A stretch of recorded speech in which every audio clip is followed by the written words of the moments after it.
২৬-এর হজ যাত্রা নিয়ে এবার সৌদি আরবের সঙ্গে চুক্তি হয়েছে ভারতের। সৌদি সফরে গিয়ে জেড্ডায় চুক্তিতে সই কিরণ রিজিজুর। চুক্তি অনুযায়ী হজে যাবেন ১,৭৫,০০০-এরও বেশি ভারতীয়। বিস্তারিত যাব, সঙ্গে যুক্ত হয়েছে প্রতিনিধি সৌম মুখোপাধ্যায়। সৌম, কি জানতে পারছো? দেখো, প্রতি বছরই সৌদি আরবে হজ করতে কজন যাবে সেটা নিয়ে ভারতের তরফ থেকে যে চুক্তি করা হয়।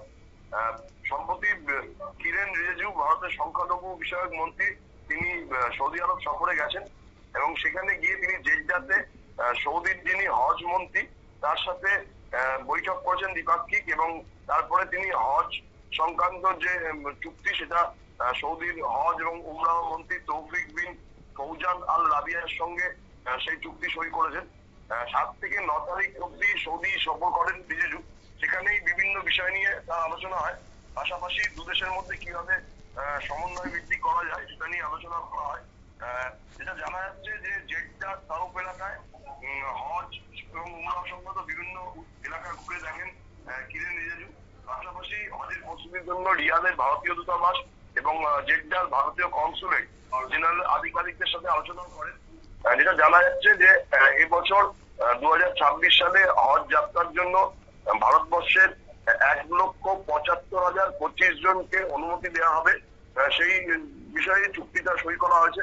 এবং এই হজ যাত্রাতে যদি কোন রকম কোনো অসুবিধা না হয় সেই বিষয়টি নিশ্চিত করার ব্যাপারটাও আধিকারিকদের সাথে কিরণ রিজিজু আলোচনা করেন, এবং তারা যে প্রস্তুতি নিচ্ছেন সেটা নিয়েও তাদের উপদেষ্টার প্রশংসা করেছেন ভারতের কেন্দ্রীয় মন্ত্রী কিরেন রিজিজু।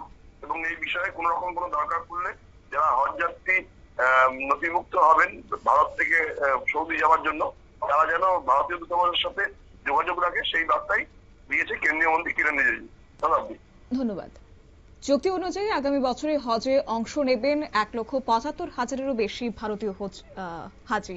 এবং সৌদি সরকারের সঙ্গে হওয়া এই সমঝোতার ফলে হজ যাত্রীদের জন্য আবাসন, পরিবহন এবং অনলাইন প্রক্রিয়া আরো সহজ হবে বলে জানানো হয়েছে। নিয়ে নিচ্ছে ছোট্ট একটি বিজ্ঞাপন বিরতির, সঙ্গে থাকুন।